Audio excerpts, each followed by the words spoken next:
Now, for your average steam buff, this is how they indulge themselves, a day out being drawn along by one of these workhorses. But just occasionally, you meet someone so obsessed by steam, they're determined to cram all of this into their everyday lives.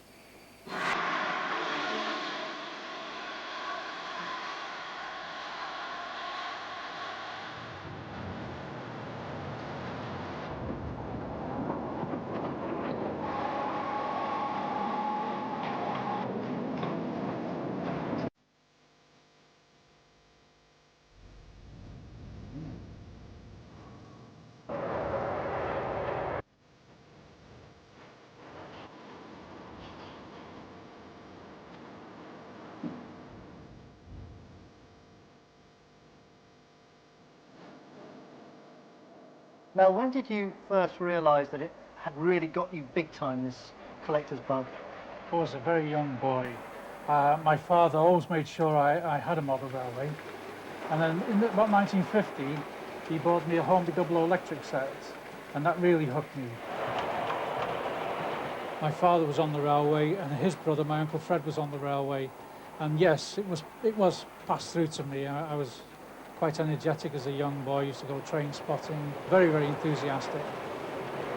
Take me back a little bit, when your dad used to take you down and see some of these trains that he was firing up and about to drive, what were your early impressions of them? What are the things you most remember?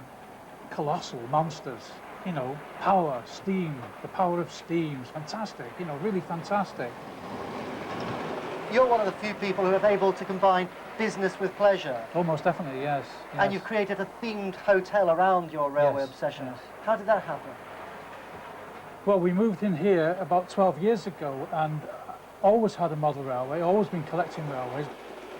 We changed the name of the hotel to the Great Western and built a theme around it. I've got quite a large collection, as you've seen. How many locos have you got now? There must be about 82 locos altogether.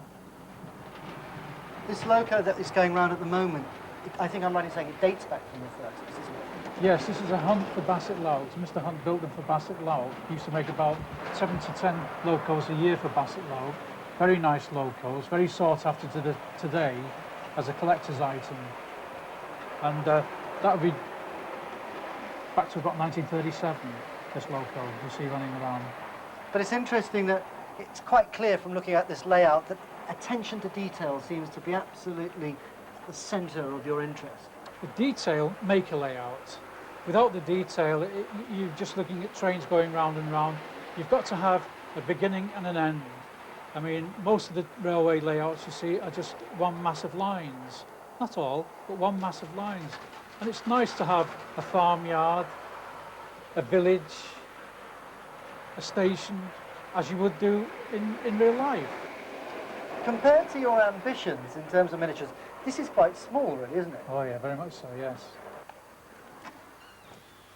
Oh wow, this is it. And this is clear evidence, is it not, Mel, that your miniatures are getting bigger by the day? Yeah, you can see You're that, breaking yes. out here. Yes. Now, what size are we on here at the moment? Well, this is the Royal Scot. This is a 10 1/4 gauge, 2 inches to the foot scale. I found it in the shop in Paynton, unbelievably.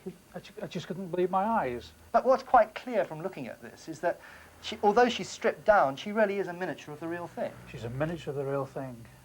This one here should pull about 200 people, 200 children, 150 adults, say. And a sprinkling of adults. And a sprinkling of adults, yeah. And enthusiasts like yourself driving it.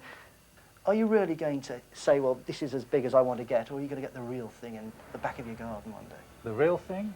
Yes. The full size? Yes. One never knows. One never knows.